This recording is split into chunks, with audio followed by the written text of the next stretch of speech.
Anggota fraksi PDIP DPRD DKI Jakarta, Gilbert Simanjuntak, mengajak masyarakat ikut aktif untuk mengawasi kepala daerah, terutama pejabat gubernur atau PJ yang dipilih dan diangkat oleh Presiden Jokowi. Hal ini menanggapi kondisi terkini politik Indonesia. Gilbert menilai tidak ada jaminan ratusan kepala daerah yang diangkat Jokowi bakal bersikap netral di pemilihan umum serentak 2024. Menurut Gilbert, seharusnya rakyatlah yang menjadi penentu kemenangan di kontestasi politik 5 tahunan. Gilbert khawatir para kepala daerah yang ditunjuk Presiden Jokowi itu tidak netral. Terlebih, setelah anak sulungnya Gibran Rakebuming Raka maju sebagai calon wakil presiden mendampingi Prabowo Subianto. Ini akan terwujud bila mana rakyat ikut aktif mengawasi para PJ kepala daerah yang diangkat oleh presiden yang anaknya ikut kontestasi dalam pasangan Capres-Cawapres. Ketua MK, pamannya Gibran. Pamannya ya? Pamannya Gibran karena menikahi adik Jokowi, adik kandung Jokowi.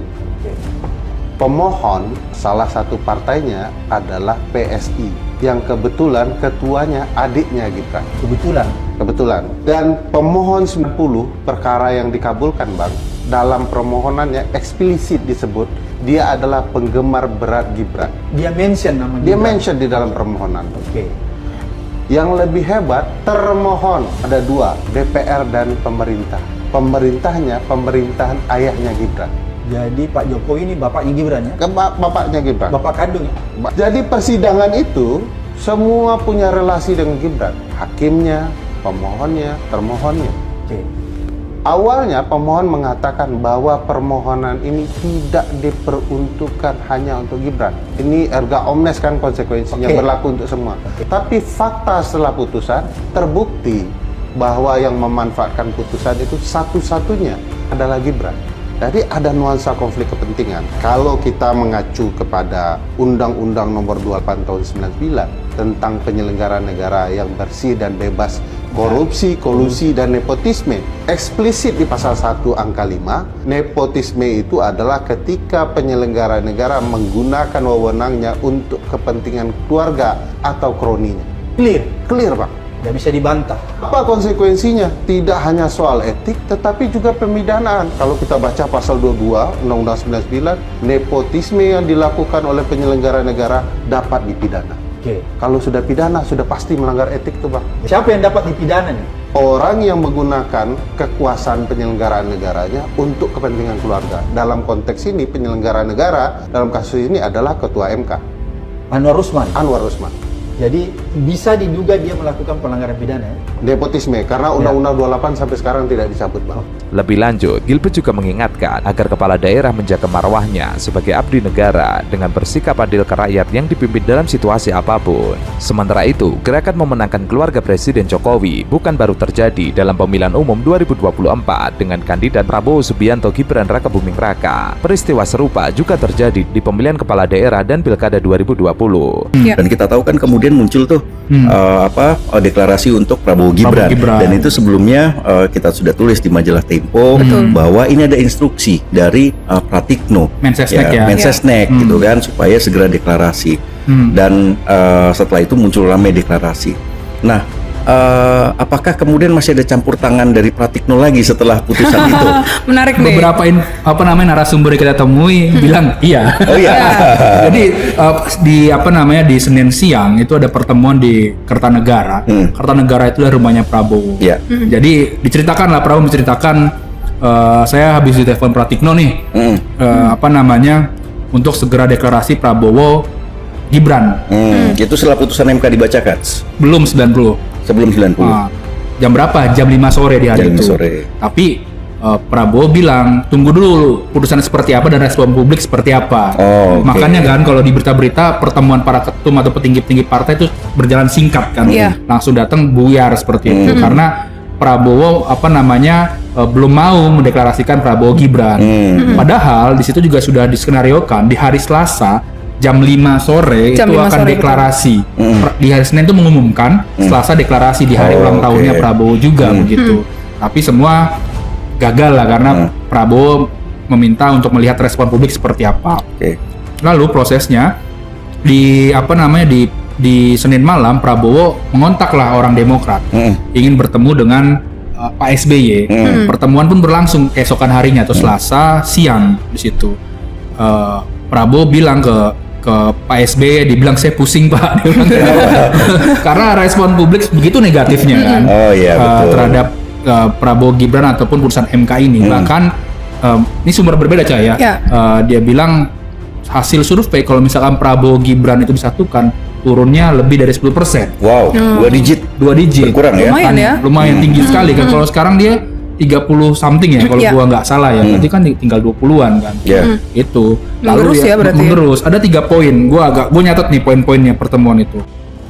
Selaku Presiden Jokowi diminta tidak mengacak-ngacak tentara nasional Indonesia dengan menyeret kerana politik praktis pada pemilu 2024 mendatang. Menurut pengamat militer dan intelijen, Koni Rakahundi, kerusakan cukup terjadi di Mahkamah Konstitusi saja melalui putusan yang memuluskan jalan putra sulung Presiden Gibran Rakabuming Raka menjadi bakal cawapres. Pernyataan itu disampaikan Koni dalam podcast Abraham Samad Speak Up bertajuk Bongkar Rahasia di Balik Pergantian Panglima TNI jelang Pilpres 2024. Cukup yang dibikin kacau itu MK lah, jangan tentara. Karena tonggak pilar negara adalah tentara dan polisi, jadi jangan ditarik-tarik. Menurut Koni, jika tentara dan polisi diseret kerana politik, maka berpotensi menimbulkan ancaman serius. Karenanya, ia mewanti-wanti agar Presiden tidak menyeret tentara kerana politik praktis. Ia meminta kepada Presiden cukup MK saja yang diacak-acak, jangan tentara. Karena tentara Indonesia itu mostly sudah cerdas. Kenapa sih mesti, dan apalagi saya mendengar penjelasan sang paman waktu ditanya sama wartawan, apakah Bapak ada, ya namanya juga ponakan gitu. Jawaban beliau tuh bikin saya shock loh. Cerita dulu di Arab bagaimana, suku Quraisy gimana apa. Muter-muter kemana, baru jawab. Jadi nggak mungkin. Dari orang ditanya sesuatu, jawabannya keliling dunia dulu. I'm afraid, ya something wrong. Sudah bisa diduga. Jadi keliling-keliling, jawabannya artinya mencari justifikasi. Jauh banget Pak suku Quraisy. Mencari dalil aja untuk pembenarannya. Oke, Bu Koni, kalau Ibu Koni melihat keadaan seperti sekarang ini, apakah Ibu Koni tidak menangkap sesuatu yang tidak seperti biasanya? Ada kegelisahan yang timbul dari bawah? Karena justru kekhawatiran saya itu, bahwa sumbatan yang terasa di dalam masyarakat itu bisa meledak. Dan opini publik itu bisa mendrive sebuah kekuatan besar. No one can stop that. Opini publik. Mau uangnya berapapun tidak ada serinya, mau power apapun yang di force, ya kan? Opini publik ketika terbentuk itu bisa menggerakkan. Jangan lupa loh, Indonesia itu lahir dari manusia pergerakan. Dari darah, our DNA itu DNA pergerakan. So never burn. Bahaya. Istilahnya gini, you are playing with fire. Gini, ini banyak yang mengaitkan Kapolri kita tuh punya kedekatan dengan Presiden karena Solo gitu kan. Lalu kasat kita yang terhormat Pak Jenderal Agus yang akan dipromosikan menjadi Panglima itu juga kan lama di Solo, lama di Bogor, lama di Pas Pampres gitu. Jadi seolah-olah orang dekat lah Pak Jokowi. Saya sih sangat hormat lah kepada keduanya.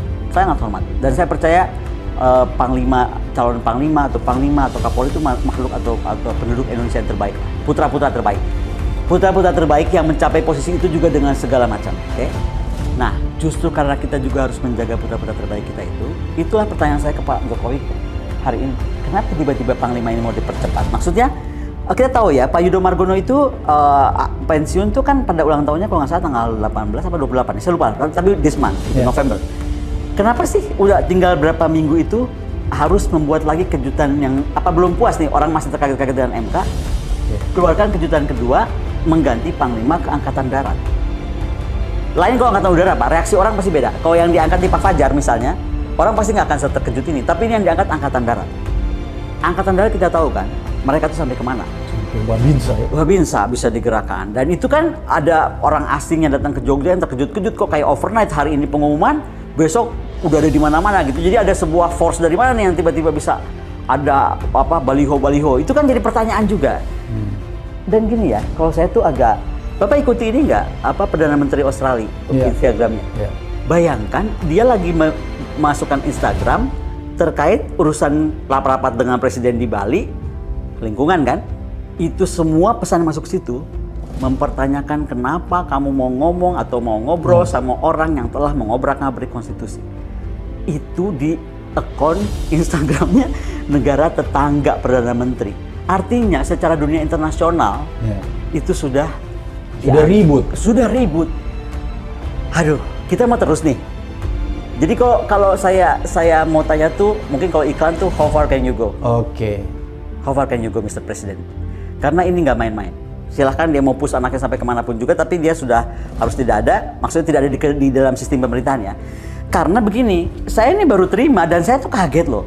Ada video yang beliau sedang berdiri di samping Pak Tito. Iya. Yang menyatakan bahwa jangan apa bahasa itu tadi? Ya jangan, ini nanti saya ganti. Saya akan awasi, kan ditanya Pak Tito tuh ngawasi berapa lama? Berapa lama sekali para gubernur ini semua? Oh, sebulan sekali. Oh, saya akan awasi tiap hari. Jangan ada yang aneh-aneh gitu, kira-kira bahasanya begitu. Saya lupa bahasa tepatnya itu nggak ada. Tapi maksud saya gini loh. Ini kalimatnya kok ngeri ya? Karena kemudian dia bilang, begitu orang-orang itu tepuk tangan, jangan tepuk tangan. Kalian bisa saya ganti anytime. Please, Mr. President, you are there because you are the President of Indonesia yang dipilih oleh rakyat Indonesia. Anda tuh bukan raja, bukan sultan. Yang kita ini jadi rakyat yang rakyat yang harus patuh kerajaan tunduk. Kita tuh negara berdemokrasi. Jadi lihat itu saya makin, ya ampun, kok begini ya? Saya gelisah, Pak Abraham. Makanya saya minta dengan hormat, saya tuh kemarin di PDIP saya bicara soal fatsun politik.